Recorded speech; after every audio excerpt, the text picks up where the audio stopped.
This woman found a hidden room under her basement. What she found is...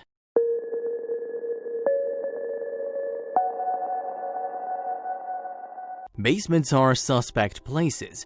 They sit underground collecting dust, all while housing some pretty interesting secrets.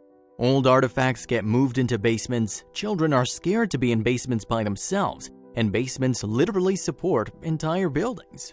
Sometimes we don't even know what's lurking under our own houses. That's exactly what happened to Alexandra Poulos. She always had a funny feeling about her childhood home, but she could never have imagined what the basement of that home had in store for her.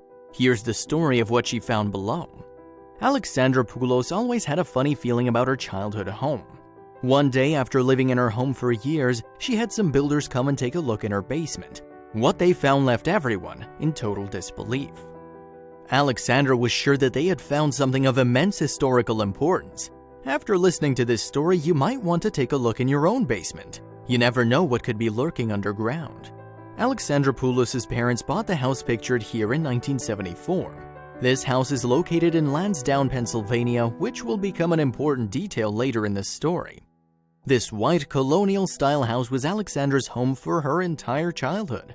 Alexandra grew up here. She ate family dinners here, she learned to ride a bike here, and she made friends in this neighborhood, all while her basement was holding on to some interesting secrets.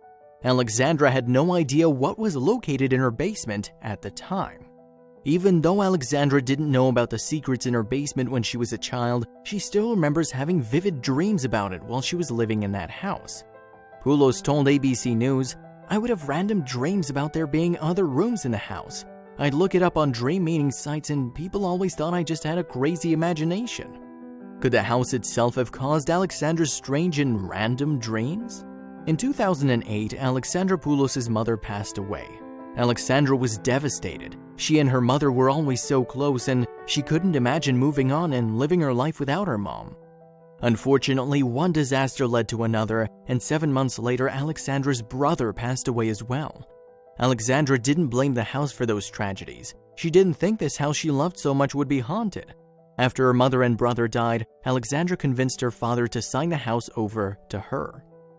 A lot of Alexandra's friends and colleagues tried to tell her to sell the house, but she refused. She didn't want to lose the house she grew up in. She had made so many fond memories with her mother and brother in that house. Alexandra told the Epoch Times, "My mom and brother, they were still there to me. Alexandra couldn't leave her family behind. The house meant too much to her. There was no way that she was going to sell it." The problem was Alexandra had a house to live in that wasn't her childhood home. She didn't want to sell the house, but she didn't want it to go unused either. Alexandra found some tenants who agreed to rent the house while Alexandra lived in her own home. However, things didn't go according to plan. Pretty soon, chaos found that large family home again.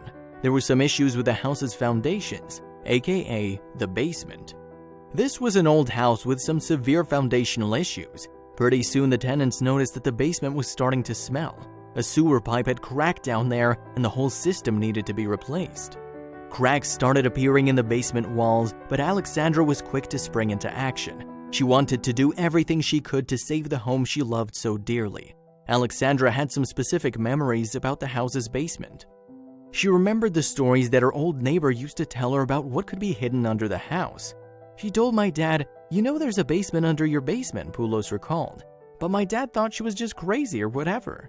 Alexandra was starting to think that the neighbor she had spoken with all those years ago wasn't crazy at all. Maybe she was telling the truth. Alexandra wanted to find the basement under the basement. Alexandra took it upon herself to learn more about the history of her neighborhood. She wanted to gather as much information as she could. She soon discovered that a house just 5 minutes from her childhood home was somehow connected to the Underground Railroad. The Underground Railroad was made up of a whole bunch of routes and hidden spaces. The abolitionists used the road to smuggle American slaves to freedom before the North won the Civil War. Alexandra was disappointed that the basement in her home had issues, but she looked at the leak as an opportunity to learn more about the history of her home. She asked the builders and repairmen to do more than just fix the pipe. She asked them to dig a little deeper.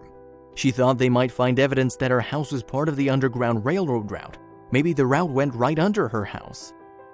The builders did as Alexandra requested, and pretty soon they found a secret room buried under the basement floor.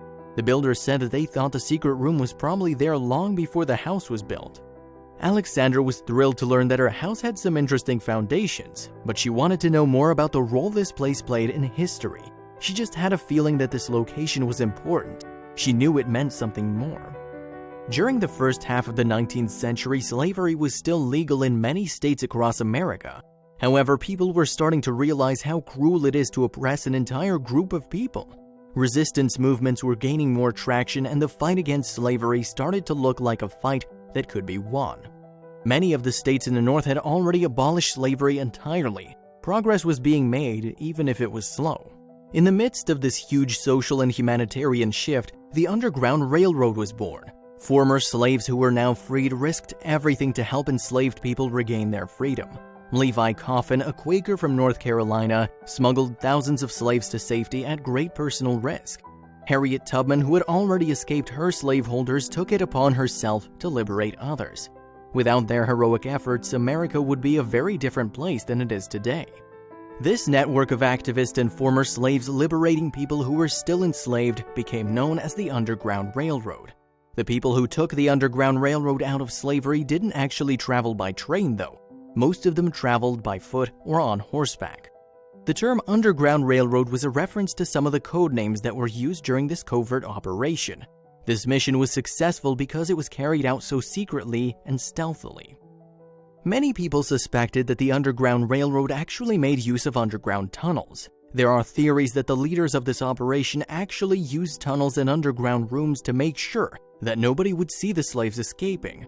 Could this room within a room in Alexandra's basement be connected to the railroad? Could this space have actually saved lives? Alexandra really wanted this to be the case. She wanted to know that her family's land was put to good use. Pennsylvania was technically a free state at the time of the Underground Railroad. However, the Fugitive Slave Act required officials and citizens to assist slaveholders who were attempting to recapture slaves who had run away. That meant that many of these escaped slaves had to stay hidden. They needed safe places to stay throughout the state so they wouldn't be caught by someone who supported the South in the Civil War. That's where these underground rooms come into play. Alexandra is confident that she's discovered an important piece of history under her childhood home. She's convinced that the hollow room beneath her basement was a hideout for escaped slaves. However, historians have warned people like Alexandra that it can be easy to get carried away. Rachel Molashok from the Historical Society of Pennsylvania has suggested that the secret room may just have been a place to store valuables, or it could have just been used as storage space. Many experts aren't even sure that there were actual underground hideaways connected to the Underground Railroad. It would take a lot of time and money to build an underground tunnel or hideaway. Also, onlookers would notice all of the digging and displaced dirt and get suspicious. Very few buildings in the North actually have secret rooms, at least very few buildings we know of. Maybe Alexandra really was onto something. Maybe there are lots of secret rooms, but we just haven't found them yet. Molashok told ABC News, "The region in general historically has been known as an abolitionist sympathizer area. The only way to really follow up on that would be to research who the owners were in the past and follow up on property records and see if there were any people who were known to be vocal abolitionists. Then you can make inferences." So there may be a way to get closer to solving this mystery. Alexandra wanted to know the truth. Although Alexandra still hasn't been able to find concrete evidence that connects her secret room to the Underground Railroad, she's still actively researching the history of her community. One day, Alexandra would like to lead tours of the secret room in her basement and of other secret rooms in the area should they be uncovered. Alexandra is currently working on educating herself and gathering as much evidence as she can gather. She doesn't want the efforts of the members of the Underground Railroad to be forgotten.